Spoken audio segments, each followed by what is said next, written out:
The train was passing through Silesia. Outside, neat Polish villages drifted by, so orderly they might have been arranged with a ruler by someone with obsessive tendencies and impeccable taste. Then came fields. Then villages again. Then Oleg stopped looking out the window and ordered a whiskey. Sergei Mikhailovich was already seated at a window table when Oleg entered the dining car. He sat the way only certain people can sit, either relaxed nor tense, but somehow correctly. As though he carried an invisible plumb line inside him and always knew where vertical was. His suit was dark navy, fine wool, without a single crease, though they'd been traveling 3 hours. White shirt, dark tie with a barely perceptible pattern. Cufflinks. Cufflinks, for God's sake. The last time Oleg had seen cufflinks was at his father-in-law's funeral. "Oleg," said Sergei Mikhailovich, without turning around. "You sensed me coming?" Oleg smiled, settling into the seat across from him. "I saw your reflection in the glass. Let's not bring mysticism into matters of physics." The waiter brought the menus. A young Pole with the expression of a man carrying not menus but state secrets. They ordered, Oleg a whiskey, Sergei Mikhailovich a glass of Burgundy, which cemented him into some literary archetype Oleg couldn't quite name yet. "You're traveling to Vienna on business?" Oleg asked. "A seminar." "And you?" "A tournament. Veterans Division." "How old are you?" 53. "And you still compete?" "And I still compete." "Does that surprise you?" Sergei Mikhailovich looked at him carefully, not appraisingly, but the way one reads a passage a second time to confirm one understood it correctly the first. "Not in the least," he said. Outside, Silesia ended. The Czech Republic began, or perhaps it was already Austria. Oleg hadn't been following. The train moved steadily, with that particular dignity found only in European railways and old masters. 30 years of karate," said Oleg. "That doesn't just happen. I saw you move at that seminar in Krakow. You never stopped. And then you added Tai Chi on top of it. Why? Why do you still compete?" A question for a question. "You answer questions with questions like a rabbi." "I spent time in Odessa," Sergei Mikhailovich said, perfectly seriously. "It's contagious." Oleg laughed. Unexpectedly, even to himself.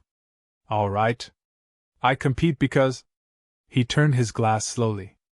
"Because it's the one place where you can't lie. Not to yourself, not to your opponent. Everything else in life can be explained somehow, reframed, reworked, made to look different. But there, no. There you either are or you aren't. And that's honest." "Good," said Sergei Mikhailovich quietly. "That is very well put. Your turn." Sergei Mikhailovich sipped his wine. He looked out the window, foothills now, and the evening sun cutting across the slopes at nearly horizontal angles, like a well-executed sidekick. "I started like everyone else," he said. "I wanted to be strong. Then I wanted to be the best. Then I wanted to understand what best even means. That took about 10 years. And what does it mean? Nothing. It's a competition category, not a life category." He turned from the window. "Then I wanted to understand what real strength was. Not the kind measured in kilograms and seconds. And what is real strength? This is where we arrive at your question about Tai Chi." He smiled slightly. "You know, there's a certain kind of person, they've studied martial arts for 20, 30 years. Technically flawless. Physically sound. And yet there's no real strength there. There's the form of strength. The shell. I know people like that. Everyone does. It's like—" He paused, searching.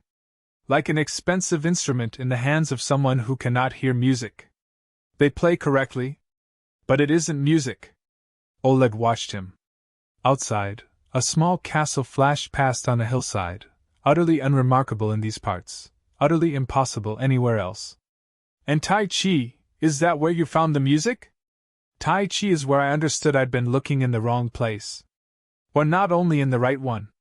"Explain it to me," said Oleg. "Without Eastern philosophy, if you can. In plain terms." I'll try.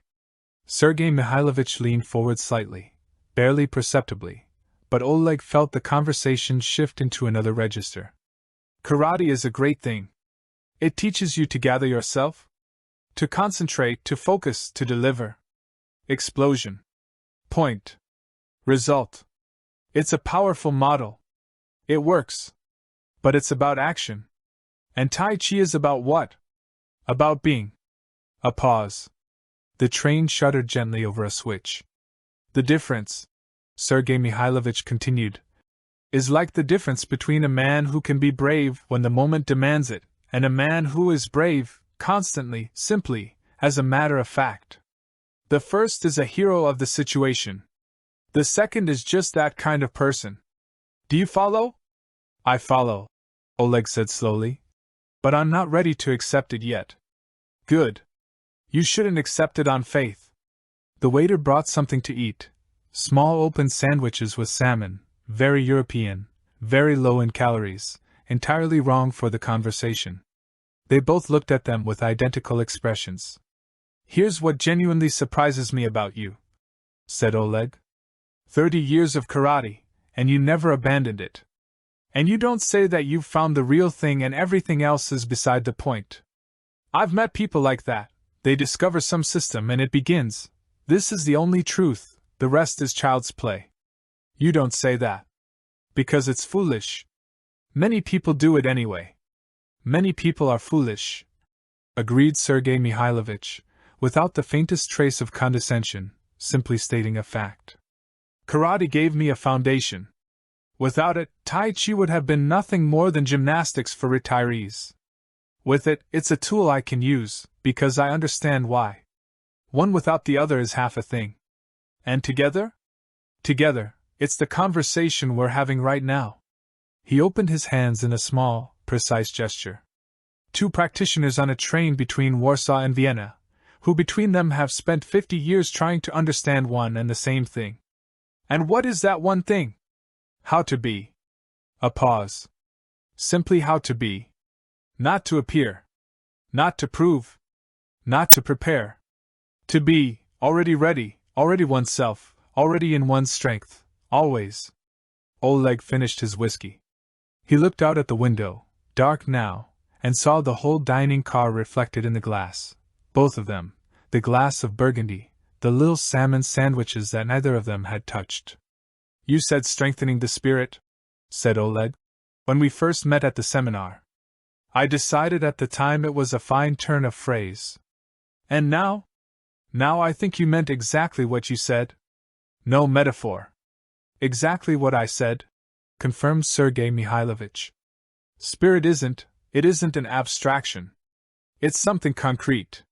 Something that either exists or it doesn't.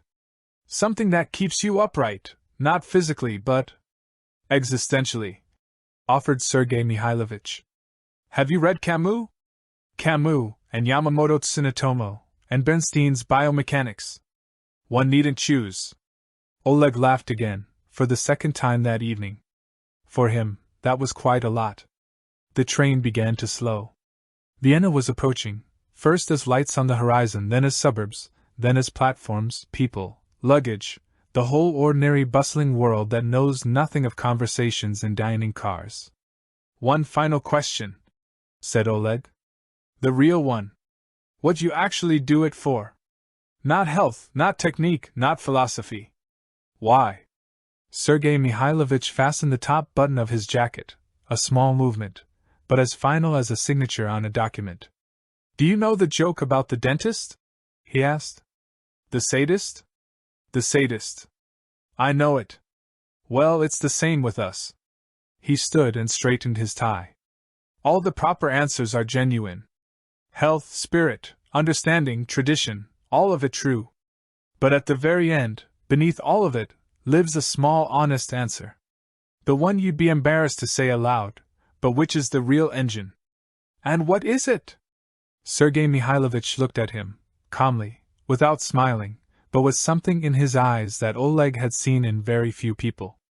Something quiet and very strong at the same time. Power, he said simply. Real. Your own. The kind that cannot be taken from you, cannot be measured, cannot be produced as proof for anyone. Only you know it's there. Vienna rose outside the window, full height. And there's nothing shameful in that, he added quietly. It's honest.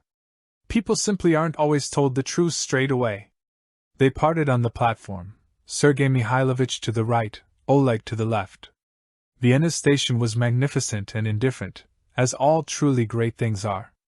Oleg walked toward the exit thinking that in 30 years of practice, no one had ever said this to him so simply and so precisely.